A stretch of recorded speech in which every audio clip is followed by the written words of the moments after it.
If you want to apply for masters in Sweden, of course I'm willing to help. If you want to apply for school, I can help you apply. I mean, if I would, it doesn't take too much time, it doesn't take too much of my time, to help you apply and give you comments. I mean, I've shared my statements of purpose, what I wrote when I was applying with other people to help them write their statements of purpose for application. It's not something that I'm going to gatekeep. It's open information. Why should I keep it to myself? So okay, now our next question is, we have talked about Sweden and literally talked about your first experience. So now what advice do you have for a whole lot of Africans so hungry of moving to Sweden to study? As a lecturer, as a student, and as someone that have been in the system, what advice do you have for people dreaming to come down here to study?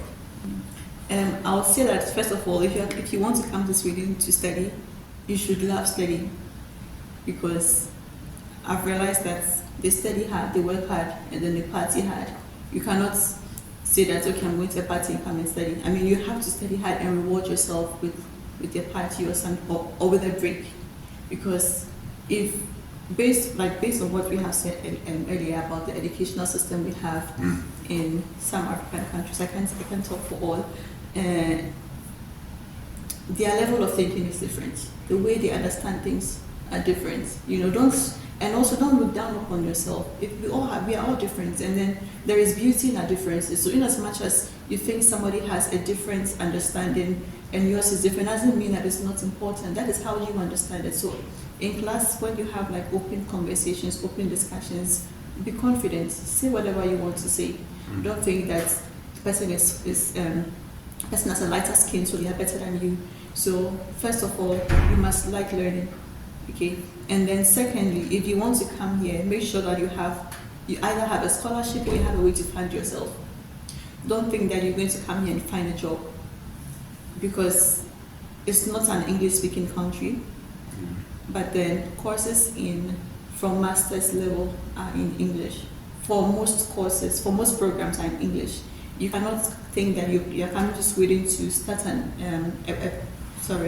a bachelor program, because bachelor programs are all in Swedish. Just like a few courses are in English. For example, the courses that I teach are in English. Okay. Sometimes because they don't have Swedish teachers, or I don't know. But the course I teach it was changed to English because the teacher left, and then I was the one available. So you should think about funding. Get a scholarship. Either full funding or half funding, tuition free, and then you are able to fund, bring money from your home country to take care of yourself. Because if you think that you're going to come here to find a job while you are studying, it's difficult, because your education is 100%, and then they calculate all of these things. Okay. So it's not just like I'm just telling you are learning 100%, so it's difficult. Of course, there are some people who are working aside, but then you don't have the time. It takes all your time. It consumes you, and then this mentality of always working, that I've seen with a lot of Africans, not taking some time thinking about your land somewhere or your house, and then you're always trying to make money without taking care of yourself. It affects your mental health. Okay. It affects your well-being. Right, so if you want to come here, secondly, get funding. It's very expensive, like we have said earlier. Sweden is expensive, it's very expensive. And if you don't think that you can accommodate the code, find schools in the south of Sweden. Okay. From Lund to maybe Stockholm. Find schools in the south. If you want to start from Umeå to Luleå, it's extremely cold. I mean, this cold is unbearable, and if it's your first time coming to Sweden and then you come in the cold times, I mean, you'll be depressed. I had a friend who was very depressed when we first started our masters. We didn't realize it was depression at first. He wasn't coming to class, he was skipping activities, and I had it sort of easy because when I came, my husband was already here. Yeah. And then we had friends at home, because like I said, nobody's talking to you. unless maybe you have other African friends in your class, right? Nobody's actually talking to you. And also, unless you have like Swedish friends or Swedish colleagues who are international, they've traveled abroad, so they know how to relate to other people. Yeah. They don't assume that you know everything. All right, so have funding, and don't think that you can easily get a job. Like I have said earlier, it is not an English-speaking country, and most of the jobs require that you speak Swedish. In the South, what people do is to distribute papers at night. It's not an easy job. Even in the South, where it's warm during the winter, cold is cold. Yeah. I remember in Ghana where I used to work, sometimes we have the air conditioned temp to 22 or 20, and then I'm putting on a jacket like I'm cold. If it's 20 here now, Yeah. it's like heaven, it's like paradise. Even when it's like 50, like I mean, it's beautiful. It's a beautiful weather. So don't think that maybe you are able to withstand some air condition at 20 degrees Celsius, so you can withstand the cold. You can. Today is warm. Yeah. Today is warm, and warm is what one degrees. Like when I was checking the temperature before coming, it's 1 degrees and it's warm, right? So just think about things like this, and information now on Sweden is available on Swedish websites. It's just available. Just check, and then you get everything. It's free. There are some people and there are some companies set up, to help people buy and do your applications and stuff. It's helpful. Because it's your first time coming to this country, so first time doing something like this, it's helpful. So if you have the money and you need someone's help, of course you can talk to them and they will help you. But then when you look for education on Sweden, admissions.se, I think admissions even closed last week Monday. So, and the scholarship applications open, I think, on 1st February. So admissions for master's program is already closed unless you wait for the next round. And if you want to do your PhD in Sweden is a job. So unlike some other countries, PhD in Sweden is a job. So you are paid. You actually and you are working. That's why I said you have 20% of administrative duties, teaching or doing some other administrative duties as and when they arise. So if you want to do your PhD in Sweden, that you don't apply through normal school. You go to the school's website and look for job vacancies. So wait, let them get it clear now. If you want to do your PhD, you don't apply through normal school. No, you don't apply through normal school. You apply like you're applying for a job at a university, like a lecturer job or something. Even though you go through the same process, you have to write a proposal of the project. You can sometimes you apply to a project. Most of the PhDs you apply to a project that they've already gotten funding for. So there is funding for you already. Okay. All right, but then the cap is that you should finish within 4 years. But if you are doing other administrative duties, that is 20% of your time, then it can be extended to 5 years. So after 5 years, you can continue your PhD, but then you have no salary. Okay. Yeah, so that is also there for PhD students. So if you want to come to Sweden, like I've said, you should love learning. You should love to learn, love to read, sit down for long hours and learn, understand, interact, and then to get funding. Get funding. Yeah. You talked about if you want to study in Sweden, like is it the master's or the PhD? Of course, PhD, you say that you get paid. Yeah. Then, if you're coming for the master's, you made mention of you must love studying, working, and partying. Can you that work and party? Can you explain to my viewers what you mean? I mean that based on my experience in Ghana with our education and my colleagues, sometimes when I compare that education to what I have seen here, you have to you feel like you can just push it away, and the demands of the exam sometimes it's like the teachers want you to just repeat most of the things that they have said in class without you being able to express yourself, express how you understand, apply what they have taught you. But here is more of application. Okay, so you have to read to be able to understand, because they'll give you an example of something in class, and then that is like the basis. So how do you build on that with that information applied for the exam? So if you think that you are going to use that same idea you have from your preparatory school, like high school or bachelor education in Ghana or in Nigeria, and then you want to come to Sweden and think that you're going to study, you're going to just, like in Ghana we say chew and pour, you achieve what you've been taught, and you go to the examination room and then you just pour it out in writing. Okay. It's not like that. You have to be able to apply. Not like I think, is it similar to copy and paste? Something Yes, like that? yeah, like you do, Baba, and you just come and paste. Like that's how we see. So copy and paste, and it doesn't work like you don't have to like just memorize the words. Okay. You have to be able to understand and apply. That's why I mentioned that in some of our courses we had to read articles, published articles, to see how it's been applied in the real world, and then we understand from that basis. So, and this goes for like every level of education, I think from bachelor education to PhD programs as well. So for master's education, I said you need funding, but for PhD, not all PhD students need funding. Some of them are industrial PhDs, so they have PhDs from their home country, Okay. Which is like tied to a Swedish university, a Swedish project. Yeah. So they work together. So they are being paid from their home country and not as much in Sweden. So they are not employed by the universities that they are sitting at in Sweden. So they have supervisors somewhere else. But for master's education, if you don't have funding, don't expect that you are going to get a job to pay. It's expensive. Like education is expensive in itself. Yeah. Yeah. But as a master's student, do you think with the student visa they are coming with, do you believe or do you think they can work?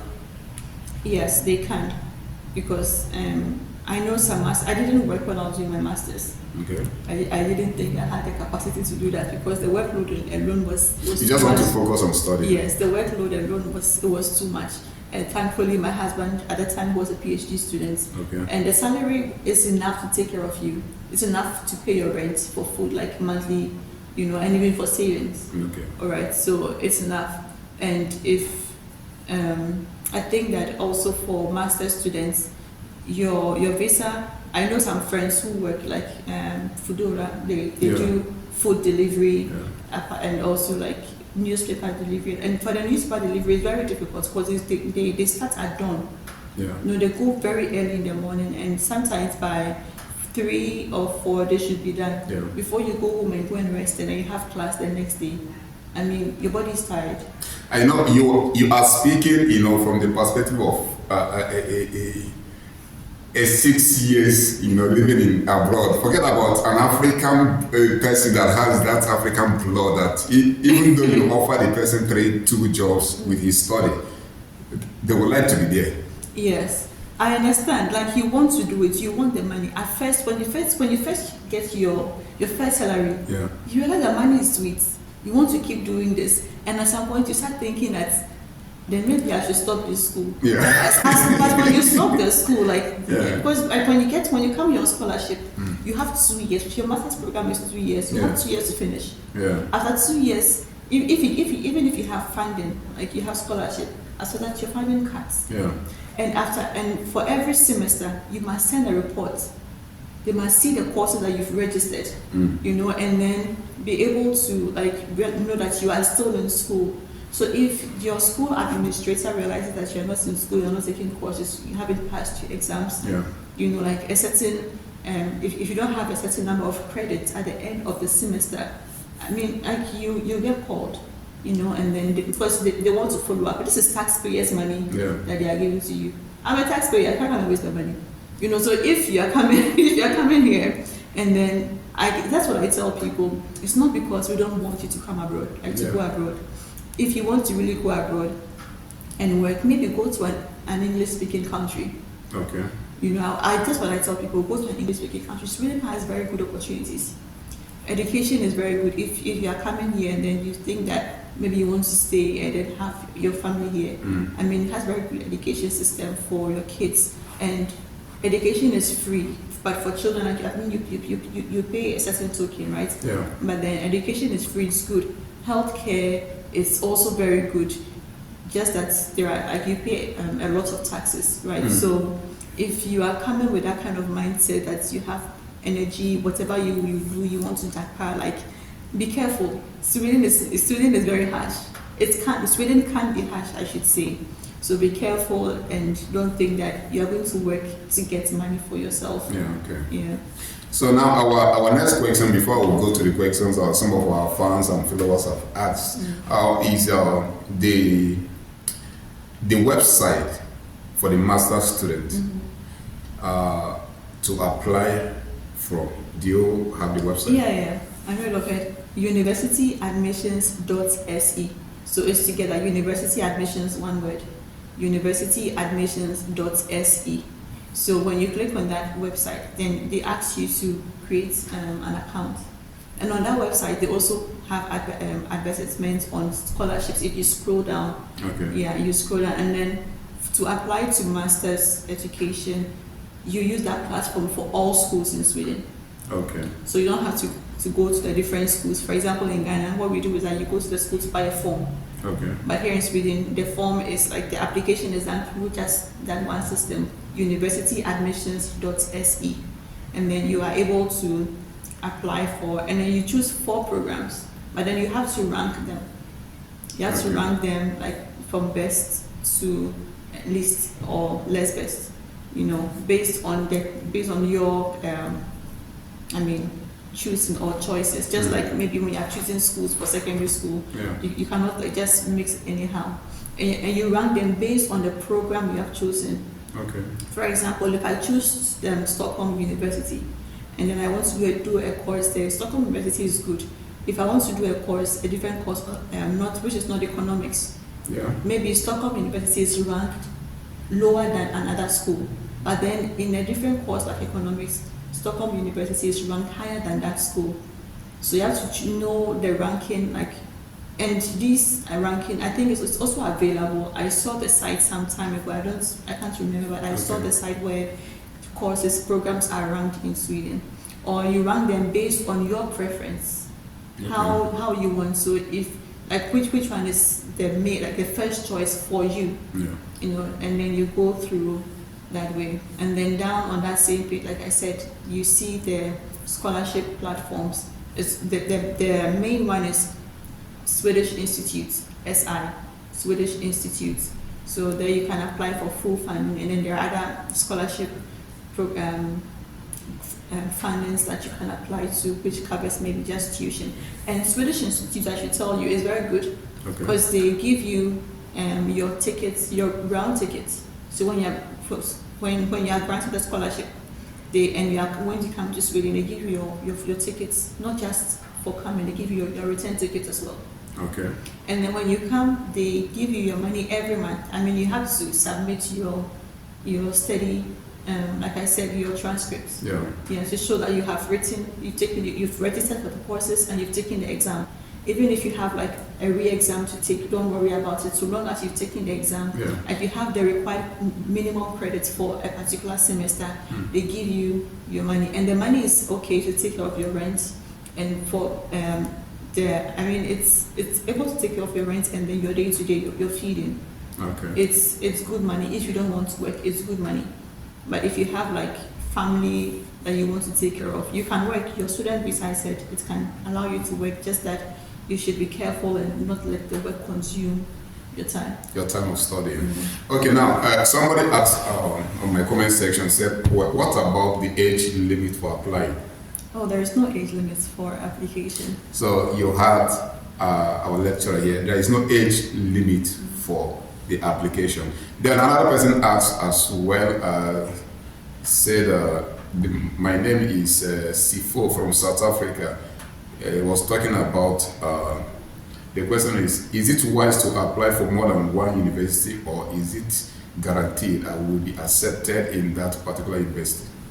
So to answer this question, it's something that I have mentioned earlier about the platform for applying for master's program. So you apply to 4 programs or 4 schools at a time. So you can apply to 4 at a time, even though it's not a guarantee that you will get your application. And if you want to apply for scholarship, every year the scholarship agency, Swedish Institutes, they release a list of programs that they fund.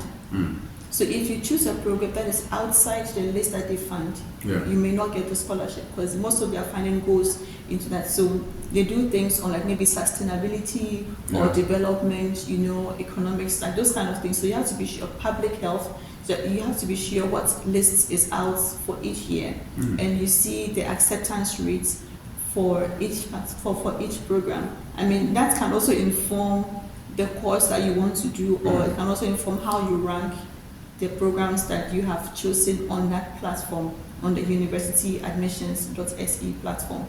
Yeah.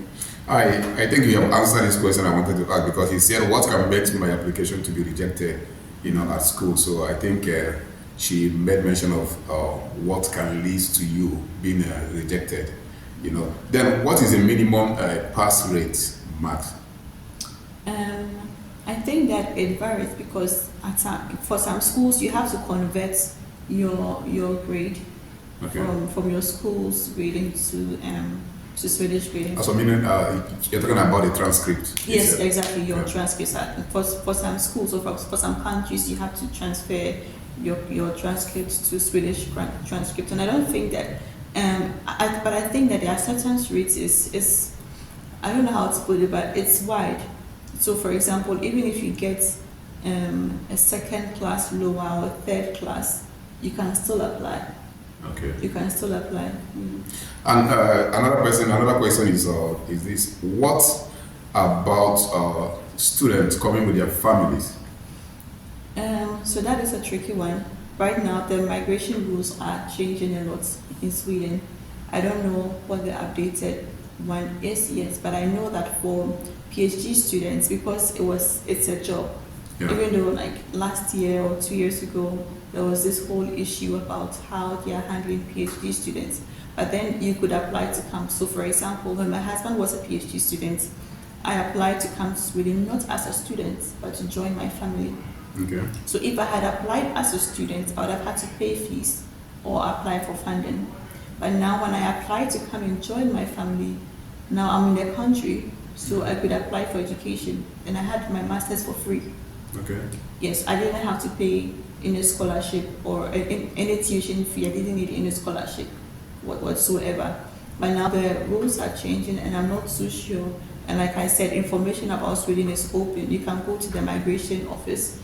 But even though it's open, you need to know where to go and search, right? So for this type of information, I think you can go to the Swedish migration office websites or the tax office websites and then get more information about that.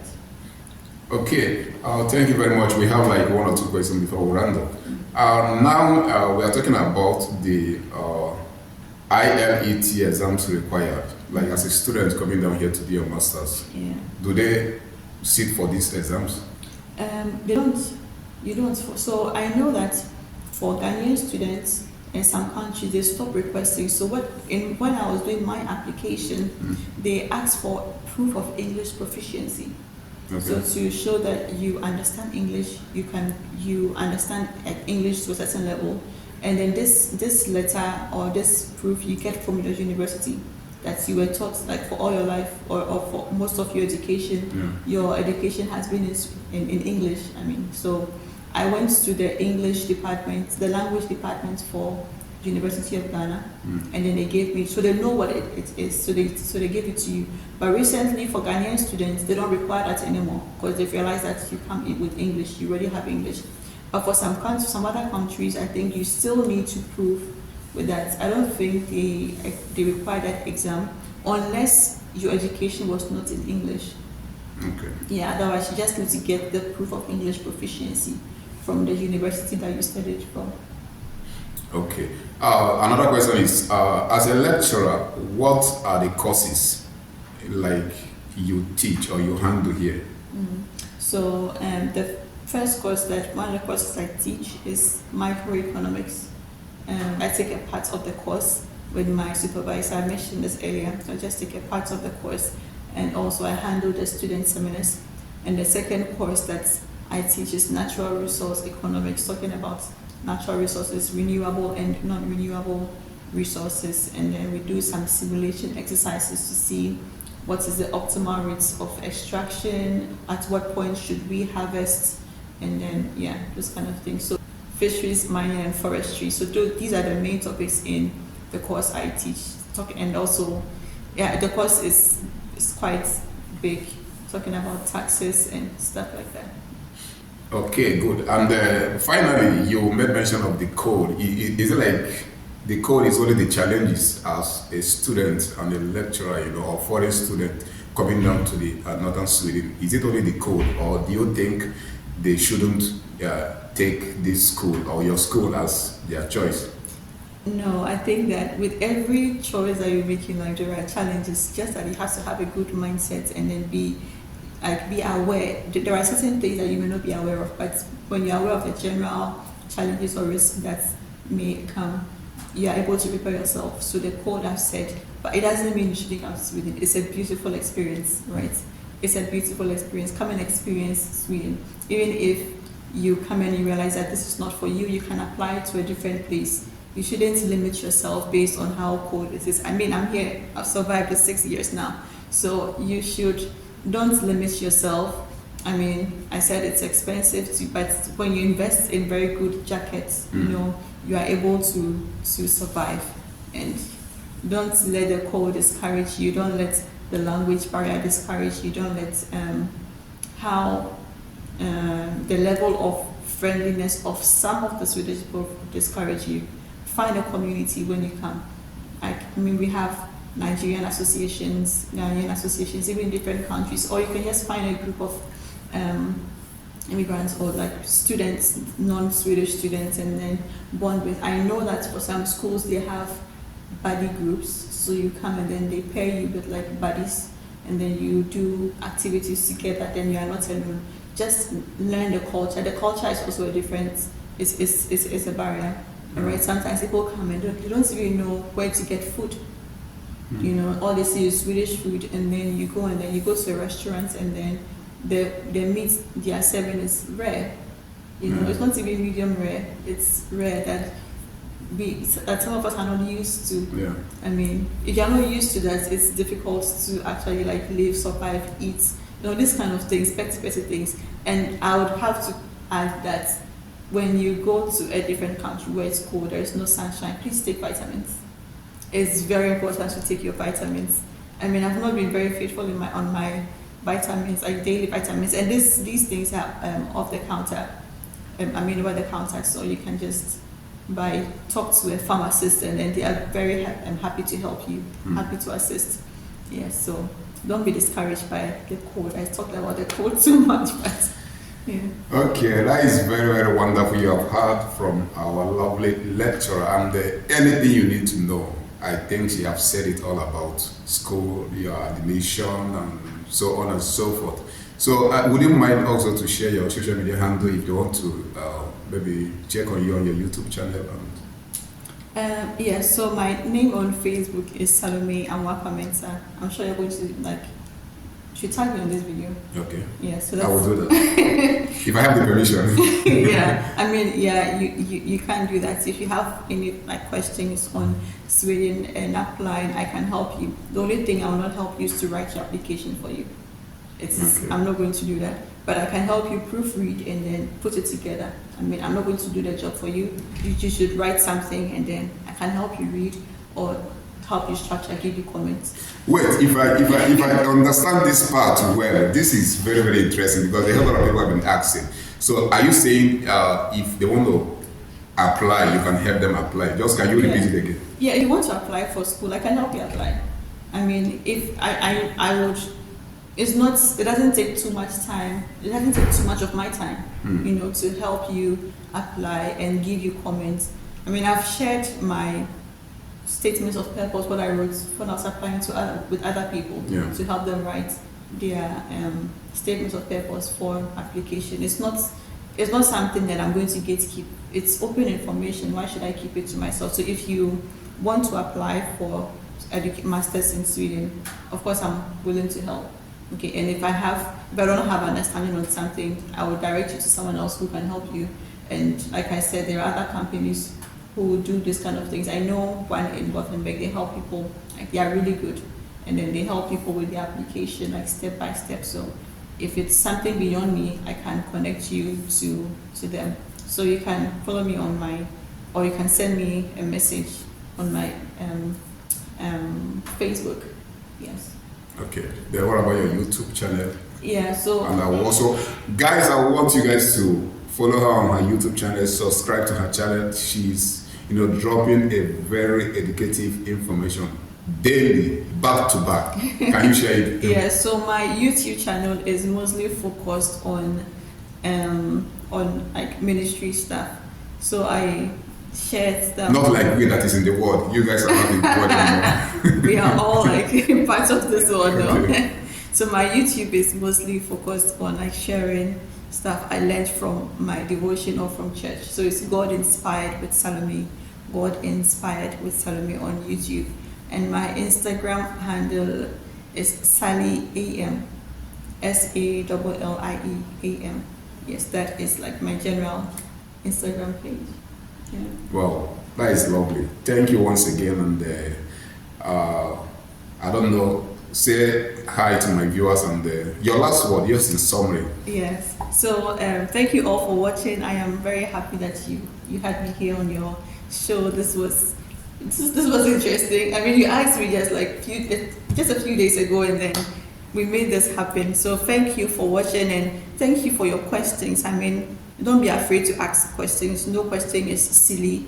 You can get into my messages, and then I will answer you if I have that information. If not, I'll direct you where to go.